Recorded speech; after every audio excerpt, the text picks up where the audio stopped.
할렐루야. 우리 찬송가 218장 이어서 우리 212장 주님 앞에 찬양합니다. 218장 212장입니다.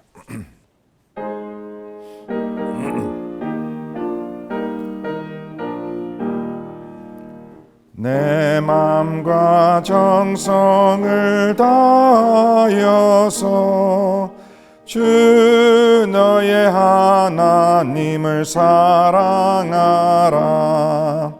내 몸을 아끼고 사랑하듯 형제와 이웃을 사랑하라. 주께서 우리에게 명하시니 그 명령 따라서 살아가리. 널 미워 해치는 원수라도 언제나 너그럽게 사랑하라. 널 핍박하는 자 위에서도 신실한 마음으로 복을 빌라. 주께서 우리에게 명하시니 그 명령 따라서 살아가리. 나 항상 주님을 멀리하고 형제를 사랑하지 못하였다.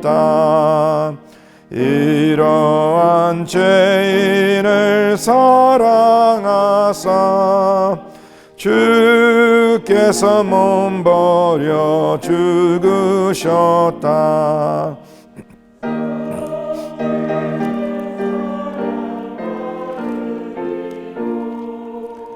내 생명 다 바쳐 충성하리. 아멘, 아멘. 212장입니다.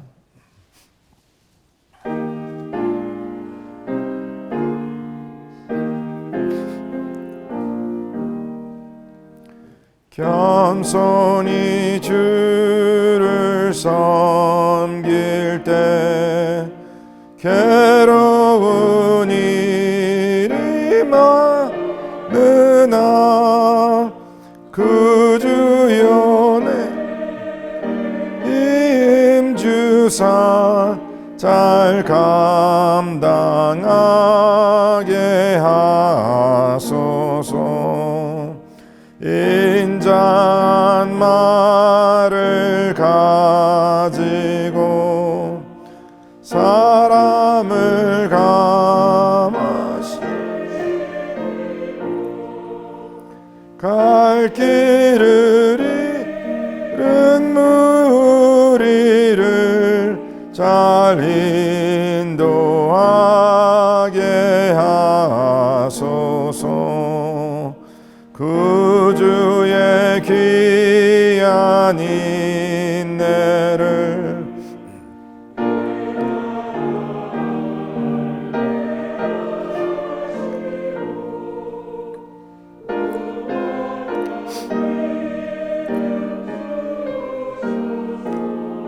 늘 승리하게 하소서. 장래의 영광 비추사 소망이 되게 하시며 그 주와 면서 참 평강 얻게 하소서.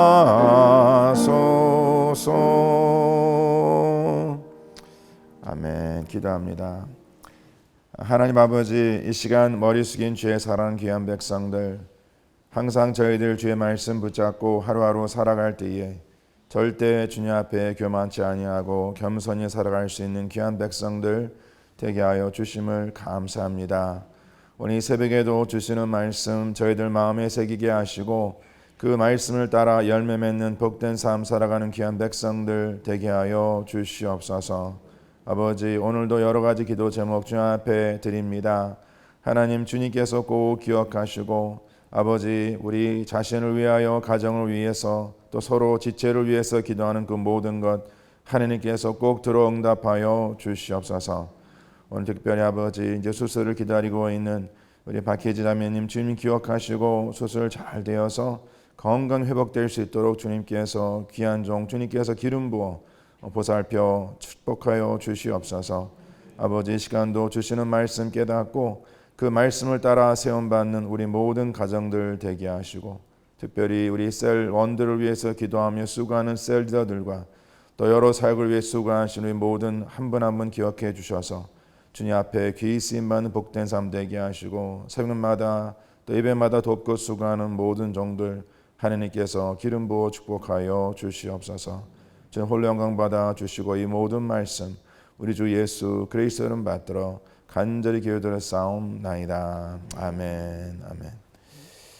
오늘 주시는 말씀 사사기 8장 1절로 21절까지의 말씀입니다. 사사기 8장 1절로 21절까지의 말씀 저희들 한 절씩 교독해 주님께 올리겠습니다.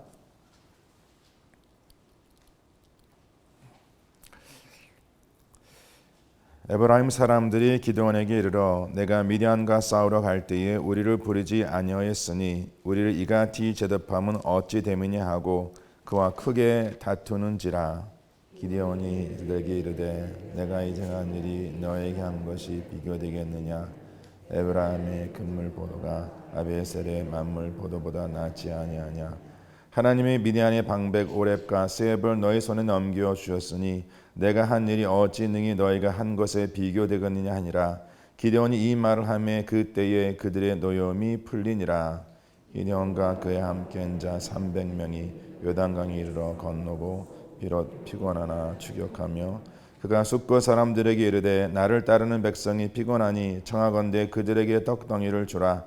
나는 미련의 왕들인 세바와 살문나 뒤를 추격하고 있노라 하니 숫골의 왕복들이 이르되 세바와 살문나의 손이 지금 내 손 안에 있는 거냐. 어찌 우리가 내 군대에게 떡을 주겠냐 하는지라. 기드온이 이르되 그러면 여호와께서 세바와 살문나를 내 손에 넘겨주신 후에 내가 들가시와 찔레로 너의 살을 찢으라 하고 거기서 분이엘로 올라가서 그들에게도 그같이 고한즉 분이엘 사람들의 대답도 숫고 사람들의 대답과 같은지라. 기드온이 또 분이엘 사람들에게 말하 이르되 내가 평안히 돌아갈 때에 이 망대를 헐리라 하니라. 이때 세바와 살문나가 갈골에 있는데 동방 사람의 모든 군대 중에 칼된 자 12만 명이 죽었고 그 남은 15,000명 가량은 그들을 따라와서 거기에 있더라. 적군이 안심하고 있는 중에 기드온이 노바와 욕바 동쪽 장막에 거주하는 자의 길로 올라가서 그 적진을 치니 세바와 살문나가 도망한지라. 기드온이 그들의 뒤를 추격하여 미단에 두한 세바와 살문나를 사로잡고 그 온 진영을 격파하니라. 요아스 아들 기드온이 헤레스 비탈 전장에서 돌아오다가 숫고 사람 한 사람을 잡아 그들을 신문하며 그가 숫곳의 방백들과 장로들 77명 그에게 적어주되 기드온이 숫곳 사람들에게 이르러 말하되 너희가 전에 나를 희롱하여 이르기를 세바와 살문나의 손이 지금 내 손 안에 있다는 거냐. 어찌 우리가 내 피곤한 사람들에게 떡을 주겠느냐 한 그 세바와 살문나를 보라 하고 그 성읍의 장로들을 붙잡아 들가시로 찔레로 숫고 분이엘 망대를 헐며 그 성읍 사람들을 죽이니라. 그의 살문나와 살문나에게 말하되 너희가 다볼에서 죽인 자들은 어떠한 사람이냐 하니 대답하되 그들이 너와 같아서 하나같이 왕제들의 모습과 같더라. 그가 이르되 그들은 내 형제들이며 내 어머니 아들들이니라. 여호와께서 살아계심을 두고 맹세하노니 너희가 만일 그들을 살렸더라면 나도 너희를 죽이지 아니했으리라 하고 그의 맏아들 여들에게 이르되 일어나 그들을 죽이라.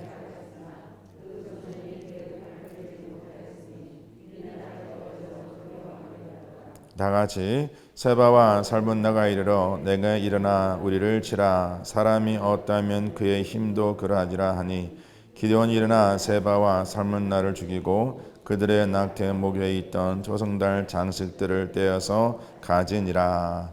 아멘. 하나님께서 저희들이 주시는 귀한 말씀입니다.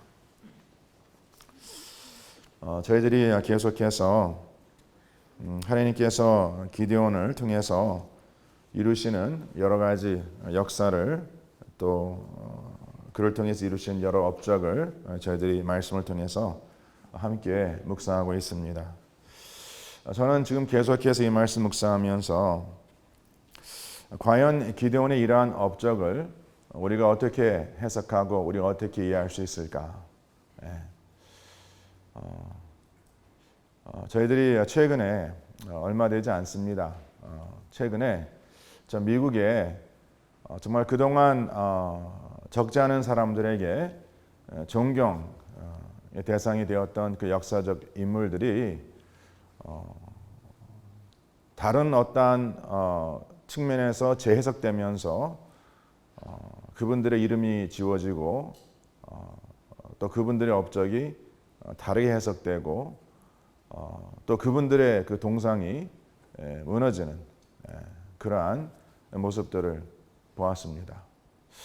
참 그걸 보면서 그 역사적인 어떠한 그 사건이 그 사실이 어떻게 해석되냐에 따라서 그 시대에 어떻게 해석되냐에 따라서 그 사람이 정말 그 좋게 긍정적으로 기억되는 때도 있지만은 이렇게 부정적으로 또 해석될 수도 있구나라는 것을 보면서 한번 저도 그런 생각을 해봤습니다. 과연 이기성이란 사람은 이제 은퇴하고 이제 제 갈 길을 갔을 때에 과연 나는 다른 분들에게 어떻게 기억될까? 뭐 실상 기억되지 않으면 좋겠습니다. 네. 그러나 아마도 저도 어떤 분들에게는 정말 좋은 목회자로 기억될 수 있겠지만 또 어떤 분들에게는 그러지 않을 수도 있겠다라는 것이 참 마음에 좀 두려운 겁니다. 네. 최근에 이런 사건을 접하면서 어떤 분들에게는 이기성 목사가 정말 공의와 정의를 위해서 타협하지 않고 불의를 맞대어 싸웠다라고 기억되는 그러한 일도 있겠지만 아마 또 어떤 분들에게는 이기성 목사라는 사람은 교회를 분란시키고 결국 교회를 둘로 쪼갠 그 장본인이다라고 기억될 수도 있겠다라는 생각을 하면서 참 마음이 심히 두렵습니다. 우리 자녀들, 우리 후손들에게 이기성 목사란 어떻게 기억될까? 이 두 가지의 그 어떤 시각에서 제가 기억된다면 참 이런 아픈 현실이 참 피할 수 없는 우리 인간의 역사의 현실이다라는 것을 한번 오늘 말씀을 통해서 다시 한번 깨닫게 됩니다. 그런데 참 감사한 것이 우리 모두가 이렇게 사람 앞에서 우리의 전 인생이 해석되는 것이 어떻게 해석되는가 이게 중요한 것이 아니라 결국 하나님 앞에 우리는 심판받아야 할 자이기 때문에 과연 하나님께서 우리의 인생을 어떻게 해석하실까? 이것이 결국 중요한 것입니다. 그러니까 성도님들과 제가 우리가 행한 일에 대해서 그 일을 누가 어떠한 시각에서 보느냐에 따라서 그것이 긍정적으로 해석될 수도 있고 또한 그것이 부정적으로 해석될 수 있습니다. 아무리 내가 좋은 의도를 가지고 어떠한 일을 했다 하더라도 그것이 어떤 이들에게는 덕이 될 수도 있지만은 또 어떤 이들에게는 그것이 상처가 아픔이 될 수 있었겠다라는 것을 항상 기억하시고 우리는 매 순간마다 겸손히 살아가야 할 줄 믿습니다. 제가 이런 말씀을 이 새벽에 이렇게 드리냐면 바로 기드온의 삶이 그렇습니다. 오늘 본문 말씀의 내용도 이제 내일 말씀도 마찬가지겠지만 이 내용을 어떻게 해석하냐에 따라서 그 기드온의 업적이 정말 하나님의 뜻대로 쓰임받은 귀한 종이다라고 이해가 될 수도 있겠지만 또 다른 측면에서 이 기드온의 그러한 그 업적을 해석한다면 오히려 이러한 업적으로 말미암아 이러한 일로 말미암아 그 이스라엘 백성들 가운데 분란을 일으킨 또 결국 우상 숭배의 장본이 되는 그러한 일을 행한 자로 이해가 될 수 있다는 것입니다. 보통 우리들이 여러 사사를 얘기할 때에 기드온 같은 자는 항상 긍정적으로 우리가 이해하고 또 그렇게 해석해 왔습니다. 그런데 이제 우리가 내일 말씀도 보시겠지만은 다시 이스라엘 백성들이 우상 숭배자로 돌아감에 그 어떠한 그 재료를 제공한 이가 바로 기드온이었습니다. 그래서 저를 오늘 이 말씀을 같이 묵상하면서 이제 크게 저희들이 세 가지의 스토리를 오늘 말씀을 통해서 볼 수 있는데, 첫 번째 그 내용은 이제 우리 8장 1장 말씀부터 보시면은 거기 에브라임 사람들이 기드온에게 이르러 내가 미디안과 싸우러 갈 때에 우리를 부르지 아니하였다 하여서 우리를 이같이 대접함이 어찌 됨이냐 하고 말했을 때에 그 에브라임 사람들이 바로 기드온과 크게 다툼이 있었다라고 기록되어 있습니다. 그런데 성도님들, 우리가 어제 묵상한 그 말씀 가운데에 이 전쟁에 그 에브라임 족속들이 참여하지 않은 것이 아닙니다. 그 끝부분에 에브라임 백성들이 참여했습니다. 어제 우리가 묵상한 사사기 8장 24절 말씀 보면 기드온이 사제들을 보내서 에브라임 온 산지로 두루 다니게 하여 이르기를 내려와서 미디안을 치고 그들을 앞질러 벤바라와 요단강에 이르러 수로를 점령하라 하매 이에 에브라임 사람들이 다 모여 벤바라 요단강에 이르러 수로를 점령하고 또 미디안의 두 방백 오렙과 수렙을 사로잡아 오렙은 오렙 바위에서 죽이고 수렙은 수렙 포도주 틀에서 죽이고 미디안을 추격하였고 오렙과 수렙의 머리를 요단강 건너편에 기드온에게 가져왔더라. 누가? 에브라임 족속들이. 그러니까 물론 지금 이 전쟁 끝부분에 이렇게 참여를 시켰고 또 그 족속의 동참을 지금 그 기드온이 요청했습니다. 그런데 지금 에브라임의 이러한 불평을 가지고 기드온에게 왔다라는 것이죠. 그랬을 때 기드온이 그들에게 뭐라 말하냐면 2절 말씀에 보니까 기드온이 그들에게 이르되 내가 이제 행한 일이 너희가 한 것에 비교되겠느냐라고 말하면서 어떻게 비교하냐면 에브라임의 끝 물 포도가 아비에셀의 만물 포도보다 낫지 아니하나. 자, 여기서 상성님들 끝 물 포도와 맛물 포도의 차이를 아셔야 합니다. 여기서 끝물 포도는 뭐냐면 먼저 거둔 그 포도, 그 다음에 남겨진 포도를 말하고 있는 것이거든요. 그럼 보통 수확할 때에 우리가 포도를 이제 거두기 위해서 아니면 어떤 과일을 거두기 위해서 먼저 수확한다면 무엇을 먼저 수확하겠습니까? 잘 익은 것, 잘 자란 것을 먼저 수확하죠. 그리고 나머지는 뭡니까? 남겨진 것은 실상 그렇게 좋은 열매는 아닙니다. 저도 가끔 이제 시즌이 지났는데 제가 예전에 청소년 사역할 때에 그 아이들 데리고 이제 저 애플 피킹 가잖아요. 그러면은 좀 이제 늦게 좀 시즌이 좀 늦게 가면은요. 그 남아 있는 애플은 좀 이렇게 별로 그냥 땅에 떨어진 애플들이 많아요. 그리고 달려 있는 애플들은 별로 이미 온 사람들 다 좋은 건 다 걷어가고 남겨진 것은 잘 볼품없는 그런 애플들이 남겨져 있습니다. 근데 지금 이 기드온이 뭐라고 말하냐면 지금 그 당신들의 그 남겨진 수확이 우리가 먼저 거둔 것보다 훨씬 낫다. 근데 사실 이게 그렇지 않거든요. 절대 그렇지 않습니다. 근데 그렇지 않음을 가지고 지금 이러한 그 갈등의 상황을 잘 해결하고 해소하는 이것을 우리가 이게 기드온의 지혜다라고 말할 수 있습니다. 그리고 이렇게 말하는 것을 이제 그 에브라임 족속들이 듣고 그러면서 3절에 기록하기를 하나님 미디안의 방백 오렙과 스웹을 너희 손에 넘겨 주셨으니 내가 한 일이 어찌 능히 너희가 한 것에 비교되겠는가. 설사 생각해 보시길 바랍니다. 전쟁 끝부분에 방백 2명 죽인 것과 용사 300명 데리고 수만 명을 죽인 것보다 어느 게 더 큰 업적입니까? 기드온이 쓰임받은 것보다 큰 업적이죠. 그건 모든 사람, 그건 말하지 않아도 모든 사람들이 다 인정하는 것입니다. 그런데 이 한마디 말로 결국 이 갈등을 해소했다 해서 이것을 긍정적인 어떤 측면에서 해석한다면, 이것을 바라본다면 참 기드온이 지혜롭게 이러한 갈등을 잘 해소했다라고 우리가 해석할 수 있습니다. 그러니까 교회에서도 이렇게 이제 어떠한 사역에 처음에 이제 어떠한 이유인지 모르겠지만 동참하지 않다가 나중에 이제 일이 좀 잘 될 것 같으니까 이제 끝부분에 딱 동참하시면서 이제 하는 불평이 뭡니까? 왜 처음부터 저를 안 부르셨냐고. 그러면 이제 저는 뭐라 말하죠? 처음부터 불렀는데 가만히 보니까 이건 안 될 것 같아. 근데 이제 되고 있거든요. 그러니까 이제 빠지기 싫어서 이제 은근히 들어오고 이제 그렇게 불평하신 분들이 있다 없다. 다 우리 가운데는요. 이 이스라엘 12지파는요. 하나님의 교회의 12종류의 성도의 모습입니다. 에브라임 지파는요. 기회주의자였어요. 기회주의자, 그다음에 불평, 불만, 절대 만족하지 못하는 지파였습니다. 우리가 에브라임의 역사를 좀 보면 이제 성도님들께서 한번 기회가 되시면 12지파 역사 한번 살펴보시길 바라는데 에브라임은 사실 하나님께서 그들을 장자 지파로 세우셨어요. 장자가 아님에도 불구하고.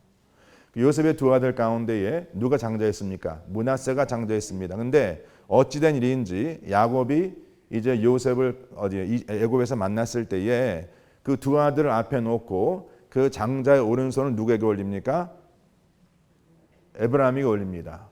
그래서 후자를 장자로 세웁니다. 왜 그렇게 했냐면 지금 그 야곱의 그 장자 두 아들 루벤과 시몬이 장자 역할을 감당치 못했죠.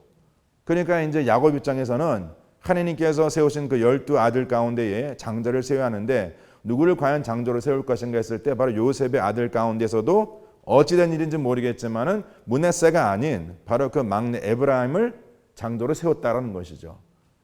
그로 인해 가지고 그 장자의 어떠한 그 권위의 그 어떠한 교만이 그 백성들 족속들 가운데 그대로 흘러서 우리가 이제 내용을 보면 알겠지만 그 12지파가 가나안 땅에 와서 하나님께서 그들에게 땅을 상속해 주셨을 때에 에브라임이 무엇을 불평합니까? 왜 우리의 유업은 이렇게 적느냐?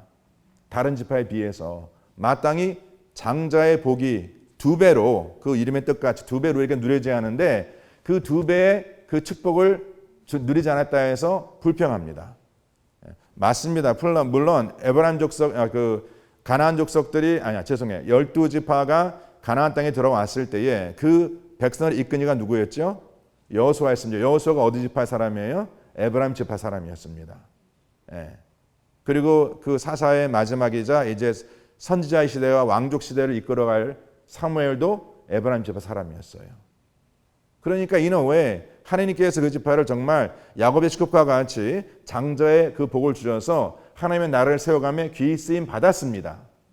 근데 그 교만으로 말미암아 항상 이란 뭐예요? 나는 이러한 권리를 누릴 I have the right. 그러니까 가끔 하나님의 교회도 보면은요. 가끔 이렇게 불평하신 분들 가운데 내가 이 교회에 이런 불평을 할 권리가 있다고 생각하시는 분들이 계세요. 뭐 사실 하나님의 교회 모든 사람들은요. 불평할 권리가 뭐가 마땅치 않으면 한마디 할 권리가 다 있습니다.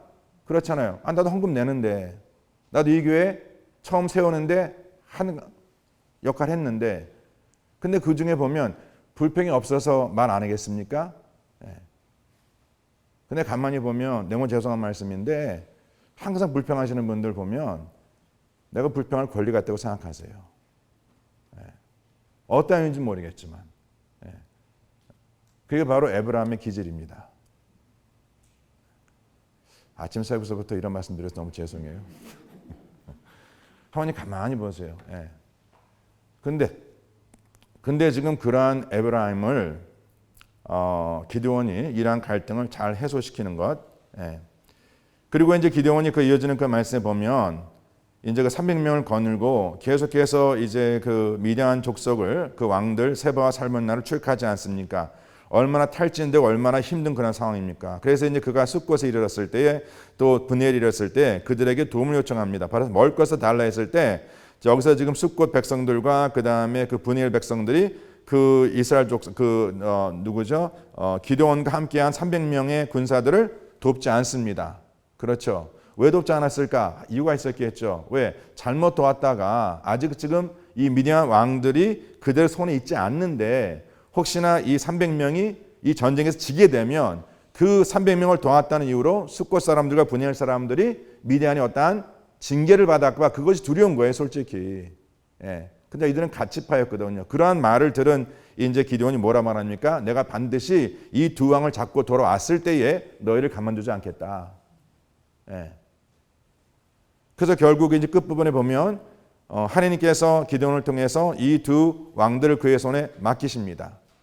그렇죠? 그가 그들을 잡습니다. 그리고 이제 돌아오는 와중에 다시 분열과 숫곳에 들려서 결국 그 족속들의 그 사람들을 징벌하고 거기 그 망대를 헐고 그 성읍 사람들을 죽였다라는 말씀이 16절, 17절 말씀에 기록되어 있습니다. 사실 망대를 부쉈다는 것은 뭐냐면 바로 그 망대는 그 백성들을 지키는 요새와 같은 것인데 그것이 헐었다는 것은 뭐냐면 더 이상 이방 족속들을 말미암아 보호받을 수 있는 그 길이 없어진 거예요.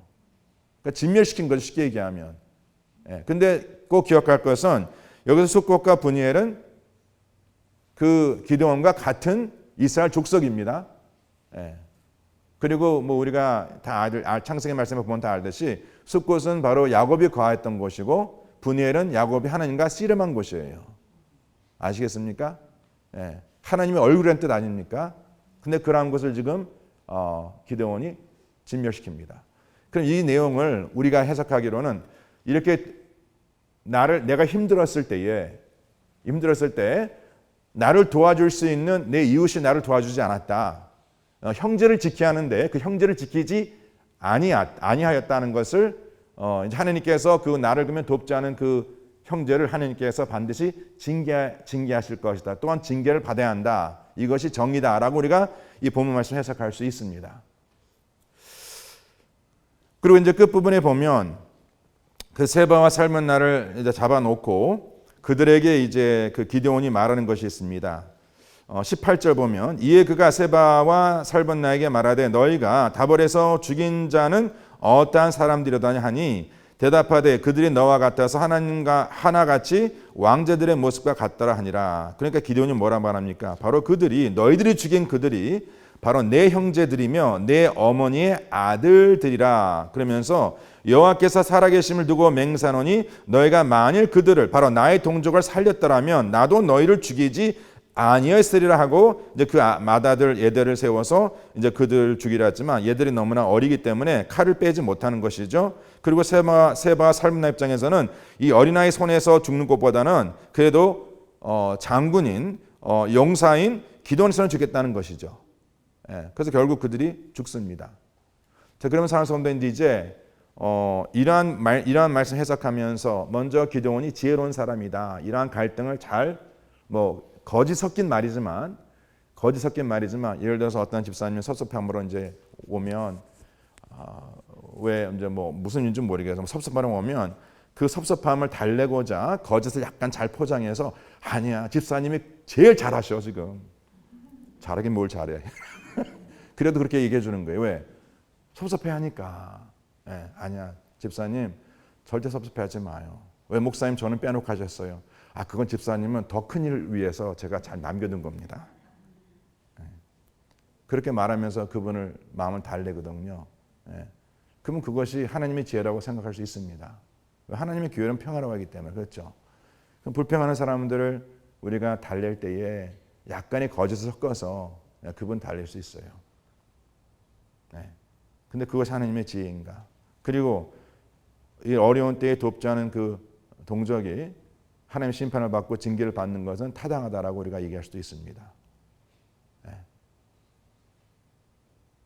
자, 그런데 오늘 이 말씀의 주제를 매일 성경에서 어떻게 정했냐면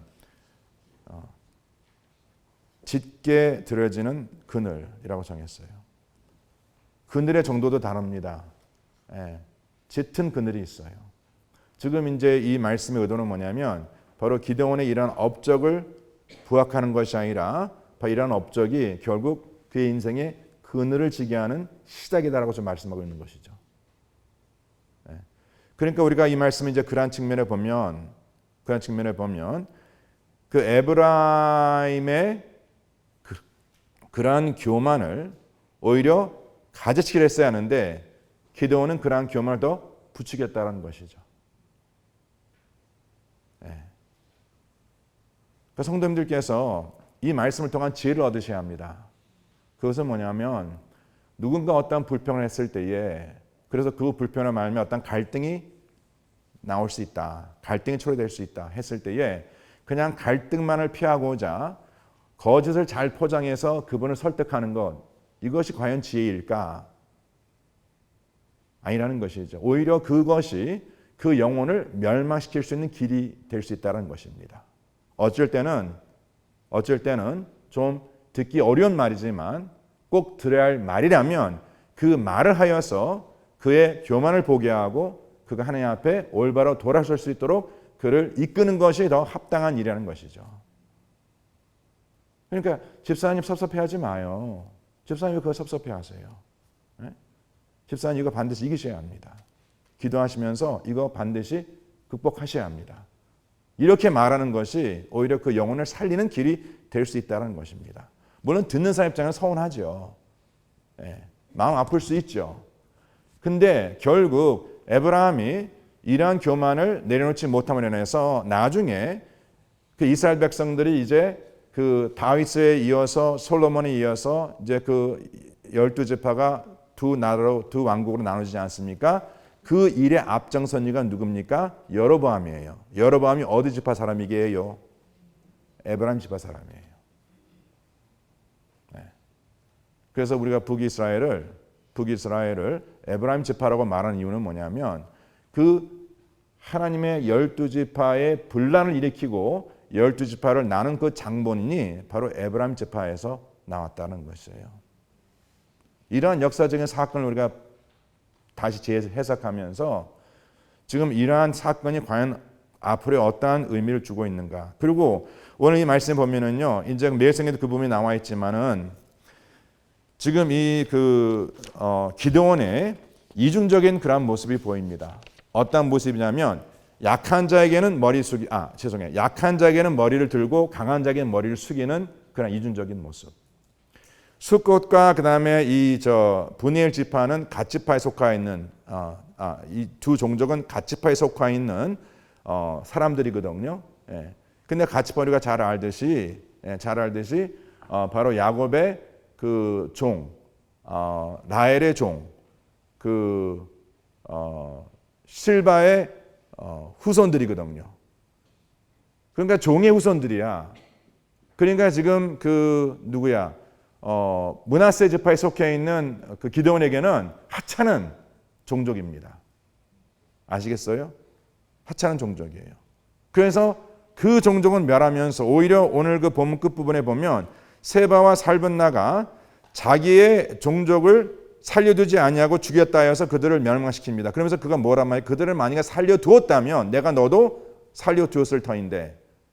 그러니까 지금 한 면에서는 지금 다른 이방 백성들, 이방 왕들이 자기 종족을 죽였다 하여서 그들을 처벌하고 본인은 실상 살려야 할 자기의 종족을 멸하는 그런 이중적인 모습을 보인다는 것이죠. 네. 이런 것도 제가 이 말씀 묵상하면서 저에게도 기드온과 같은 모습이 있다 없다? 있죠. 네. 제게 와서 불평하는 분들 죄송해요 자꾸 이런 말씀 드려서 아침 새벽에 근데 불평한 분들이 이렇게 있잖아요. 그럼 여러 종류가 있잖아요. 여러 이유로 불평하시는데 저도 사람 보고 그분 다릅니다. 어쩔 때는 너무 죄송한 말씀이지만 만만 사람들에게는요 그냥 한마디 해요. 집사님 그러지 마시라고. 근데 좀 그러지 못한 분들에게는요 저도 고개 숙입니다. 꼬랑지 내리고. 제가 그래요.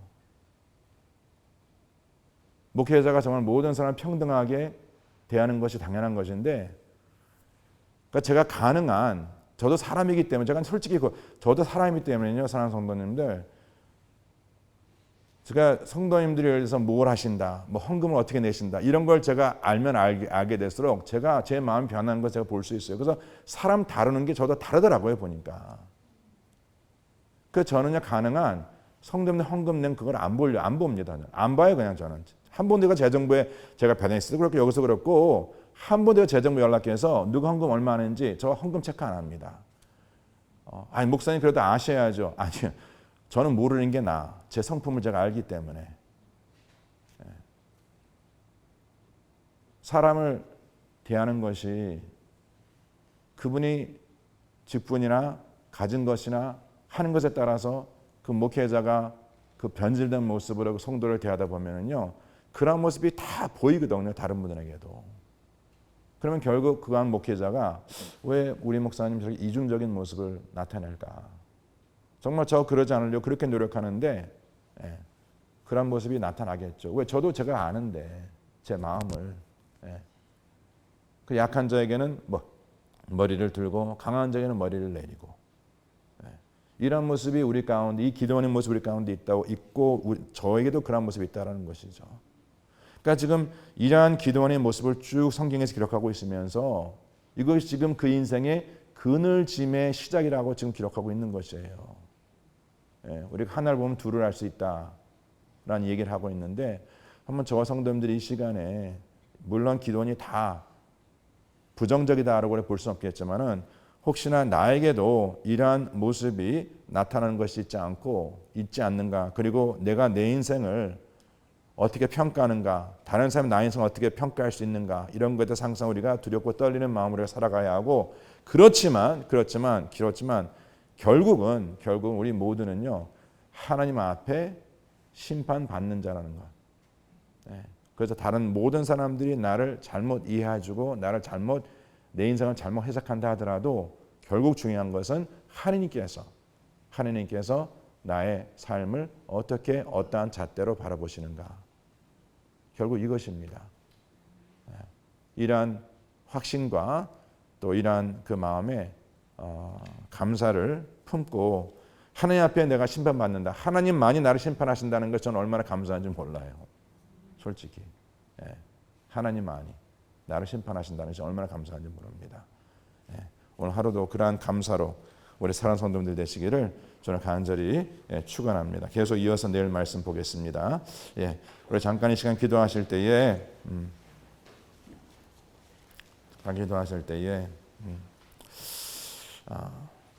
참 저희들이 하나님 앞에 공의와 정의를 실현하며 살아간다는 것 절대 쉽지 않습니다. 우리 성도님들도 저도 그렇고 사람 보면서 행하시죠. 정말 모든 사람들을 내가 동일하게 취급한다. 내가 모든 사람들을 동일하게 존중하거나 아니면 동일하게 무시한다. 아니죠. 성도님들 사람 보고 무시하시고 사람 보고 존경하시죠. 같은 형제 같은 자매임에도 불구하고 어떤 사람들은 그냥 쉽게 무시하고 어떤 사람들은 쉽게 무시하지 못합니다. 그러나 우리 자신들의 이중적인 그러한 모습, 하나님께서는 그러한 모습을 어떻게 평가하실까? 그리고 내가 정말 하나님 앞에 공의롭게 정의롭게 살아간다라고 고백할 수 있을까? 지금 내 인생에 성도님 한번 이 생각해, 내 인생에 지금 짙게 그늘지고 있는 그런 부분이 과연 무엇일까? 정말 인생을 창대케 하나님의 빛의 자녀로서 마쳐야 하는데 내 인생에 지금 그늘지고 있는 것이 어디일까? 한번 생각해 보시고, 하나님 오늘 이 말씀을 통해서 제 삶에 제 가정에 그늘지는 곳을 깨닫게 하여 주셔서 정말 항상 주님 앞에 겸손한 자로 살아가는 저희 되게 해달라고 한번 다 같이 한 통성으로 기도하겠습니다. 기도합니다. 하나님 아버지 감사합니다. 오늘 이 시간 머리 숙인 주의 사랑하는 귀한 백성들, 아버지 하나님 우리들의 살아가는 그 모습을 다시 한번 깨닫게 하여 주시옵소서. 나의 아버지 하나님 이중적인 그러한 가식적인 모습을 깨닫게 하여 주시옵소서. 아버지 하나님 공의와 정의가 아닌 정말 아버지 불의를 쫓아 살아가는 나의 모습을 아버지 이 시간 회개케 하여 주시옵소서. 아버지 하나님 내가 다른 이들에게 어떻게 보이는지, 내가 다른 이들 어떻게 해석되는지 아버지 물론 그것을 우리가 절대 아버지 무관할 수 없지만은 무엇보다도 우리가 하나님 앞에 서서 아버지 하나님 앞에 심판받는 것을 깨닫고 아버지 그 진리가 우리 가운데 참된 평안이 되기를 간절히 소원합니다. 아버지 하나님 우리가 세상을 두려워하는 자가 아니라 모든 만물을 창조하시고 다스리시는 하나님만을 두려는 귀한 백성들 되게 하여 주시옵소서. 아버지, 우리의 삶이 가식과 의식이 없이 정말 주님 앞에 아버지 투명하게 정직하게 솔직하게 주님께서 기뻐하시는 그러한 삶을 살아가는 귀한 백성들 되게 하여 주시옵소서. 아버지, 우리 마음에 불평과 불만이 있습니까? 아버지 하나님, 이 모든 것 다 내려놓고 항상 감사함으로 살아갈 수 있는 귀한 백성들 되게 하여 주시옵소서. 주님의 선한 뜻을 깨닫고 그 뜻을 쫓아 살아갈 수 있는 귀한 백성들 되게 하여 주시옵소서. 그 진리에 따라 쓰임받는 우리 모든 성도님들 되게 하여 주시옵소서. 하나님 아버지, 하나님의 교회를 섬기면서 저희들이 행한 그 모든 것들이 다른 이들에게 어떻게 보여지고 또 어떻게 이해되고 해석되는지 어쩔 때는 감사할 때도 있지만 또 어쩔 때는 아쉬움 때도 있습니다. 아무리 좋은 의도로 한 일이라 할지라도 이것이 다른 이들에게 어떻게 받아들여질지 그 두려움 우리 마음 가운데 있습니다. 좋은 일 하고도 오해받을 때도 있습니다. 선한 일 하고도 오히려 다른 이들에게 비난의 대상이 될 수도 있음을 우리는 압니다. 그러나 하나님 아버지, 우리가 마음에 큰 위로가 되는 것은 결국 사람이 그 누가 나를 심판하는 것이 아니라 오직 하나님 한 분만이 나의 심판주가 되심이 진심으로 주님 앞에 감사드립니다. 우리의 모든 사정을 아신 하나님, 우리 가스펠 미션 성도님들 한 분 한 분 아버지 하나님, 정말 하나님 앞에 충성된 종이라 이름이 그 마음에 새겨지는 귀한 복 허락하여 주시고 하나님 아버지의 생명책에 기록되는 귀한 복 허락하여 주시옵소서. 아버지, 마지막 그 순간까지 항상 주님 앞에 주의 말씀을 따라 쓰임받고 세움받고 다른 이들의 어떠한 의견에 흔들리지 아니하고 오직 주 예수 그리스도만을 기쁘시게 하는 그러한 삶을 살아가는 결단 허락하여 주시옵소서. 인내케 하시고 주님만을 바라보게 하시고 오직 주님께서 기뻐하신 뜻을 분별케 하여 주시고 조금이라도 저희들 마음 가운데에 교만의 그늘이 지금 짙게 지고 있다면 하루속히 아버지 하나님 깨닫고 주님의 그 말씀의 빛으로 그 그늘을 물리쳐 주시옵소서. 그렇게 역사하실 주님을 찬양합니다. 감사드리며 이 모든 말씀 우리 주 예수 그리스도 이름 받들어 간절히 기도드려 싸움나이다. 지금은 우리 주 예수 그리스도의 은혜와 하나님 아버지 온전하신 사랑과 성령님의 역사하심이 매 순간마다 주님 앞에 올바로 쓰임받고 세움받고자 마음에 결단하는 죄에 살아가는 모든 백성들 삶 속에 지금부터 영원토록 함께 할지어다. 아멘.